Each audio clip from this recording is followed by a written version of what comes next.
Hi friends, అందరూ ఎలా ఉన్నారు? అందరూ బాగున్నారా? ఈరోజు అయితే మనం బొరుగుల ఉప్మా అయితే ప్రిపేర్ చేసుకుందాం రండి ఫ్రెండ్స్. దానికోసం అయితే ముందుగా బాండ్లో ఒకటి పెట్టుకొని దాంట్లో అయితే 2 స్పూన్స్ ఆయిల్ అయితే వేస్తున్నాను. దాని తర్వాత దాంట్లో కావాల్సింది ఆవాలు కొద్దిగా, తర్వాత జీలకర్ర కొద్దిగా, దాని తర్వాత ఏమంటే మనం కావాలంటే మినపప్పు, పచ్చనిపప్పు యాడ్ చేసుకోవచ్చు. నేనైతే మినపప్పు అయితే యాడ్ చేస్తున్నాను. ఆ మినపప్పు కూడా వేసి బాగా వేగనివ్వాలన్నమాట. ఈ లోపల మనం ఒక పెద్ద సైజు ఆనియన్ అయితే తీసుకొని సన్నగా కట్ చేసి పెట్టుకుందాము. ఆ ఆనియన్స్ కూడా వేసి కొద్దిగా వేగనిద్దాము. ఆనియన్స్ కూడా వేస్తున్నాను. ఆనియన్స్ కూడా వేసుకొని దాని తర్వాత ఏంటంటే 3 పెద్ద పచ్చిమిర్చి కూడా 3 పొడవుగా కట్ చేసి వేస్తున్నాను. మనకైతే ఇవైతే గబాన వేగడం కోసం అయితే కొద్దిగా సాల్ట్ అయితే యాడ్ చేస్తున్నాను. దాని తర్వాత బాగా కలుపుకొని కొద్దిగా చిటికెడు పసుపు అయితే వేసి బాగా కలుపుకుందాము. మళ్ళీ తర్వాత వచ్చేసి ఒక చిన్న సైజు టమాటా కూడా సన్నగా అయితే కట్ చేసి పెట్టుకుందాము. ఆ టమాటాను కూడా అయితే వేస్తున్నాను. ఆ టమాటా కూడా వేసుకొని బాగా కలుపుకున్నాను.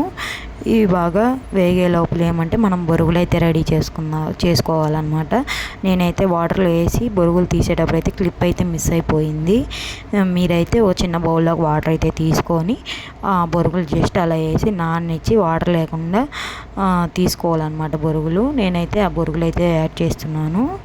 ఆ బొరుగులు అయితే వేసుకొని బాగా కలుపుకోవాలన్నమాట. ఈ మసాలా అంతా కలిసేటట్టుగా కలుపుకోవాలి. కలుపుకున్నాక అసలు ఈవినింగ్స్ టైంలోకైనా దేంట్లోకైనా బాగుంటుందన్నమాట. టేస్ట్గా చేసుకోవచ్చు. ఈజీగా అయిపోయే రెసిపీ అన్నమాట ఇది.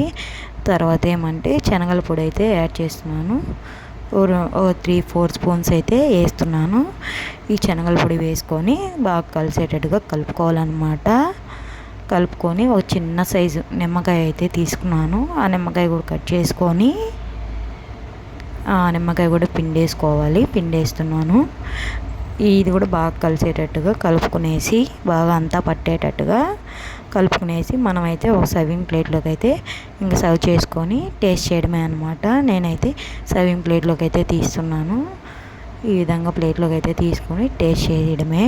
బాగా అయితే వచ్చింది ఫ్రెండ్స్ బొరుగుల ఉప్మా. మీరు కూడా ఒకసారి ట్రై చేసి ఎలా వచ్చిందో చెప్పండి. Please like.